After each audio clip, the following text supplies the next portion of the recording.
Hello dear students, ये specific relief act का quick revision कर लेते हैं हम।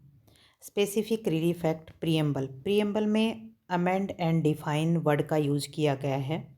फिर उसके बाद आते हैं हम शॉर्ट टाइटल कमेंसमेंट में। इस एक्ट का नाम क्या है? Specific relief act 1963।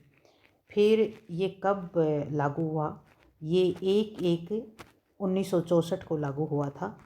ठीक है। अच्छा, ये ध्यान रखना है कि जम्मू एंड कश्मीर पर कब लागू हुआ था? 31 अक्टूबर से लागू हो गया था। ठीक है। अच्छा जी, उसके बाद आता है, इसमें आती हैं डेफिनेशंस। तो इसमें डेफिनेशन में क्या क्या इम्पोर्टेंट है? तो सबसे पहले हमारे पास obligation includes every duty enforceable by law. ठीक है। ये जो every duty enforceable by law है, इसको लीगल ड्यूटी, ठीक है, इसको लीगल ड्यूटी भी कहते हैं। अब नेक्स्ट आता है हमारे पास सेटलमेंट में प्रीलिमिनरी में यहाँ से खूब क्वेश्चन बनता है, कई बार पूछा जाता है सेटलमेंट का मीनिंग क्या होता है। Settlement means an instrument. Settlement क्या है? एक इंस्ट्रूमेंट है। ठीक है।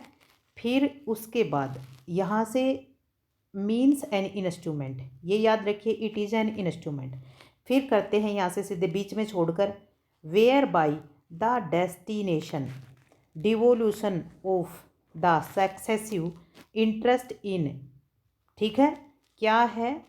जहाँ पर डेस्टिनेशन या फिर devolution of a successive interest in movable और immovable property is disposed of a और is agreed to disposed of. कोई भी ऐसा इंस्ट्रूमेंट जिसके द्वारा मूवेबल या इमूवेबल प्रॉपर्टी को डिस्पोज होती है या फिर डिस्पोज करने के लिए एग्री होते हैं। ठीक है। कैसा? डेस्टिनेशन ऑफ डिवोल्यूशन उनका। ठीक है। ये सेटलमेंट में इंक्लूड है। अब इसी में दूसरा आता है, सेटलमेंट में क्या इंक्लूड नहीं है? Other then.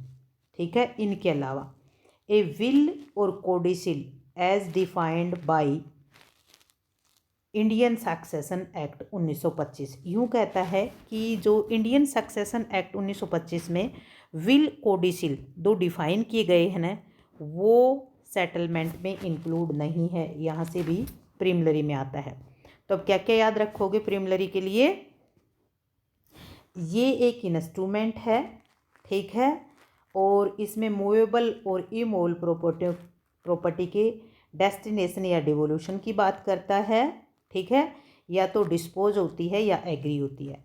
फिर उसके बाद क्या इंक्लूड नहीं है? विल इंक्लूड नहीं है, कोडिसिल इंक्लूड नहीं है।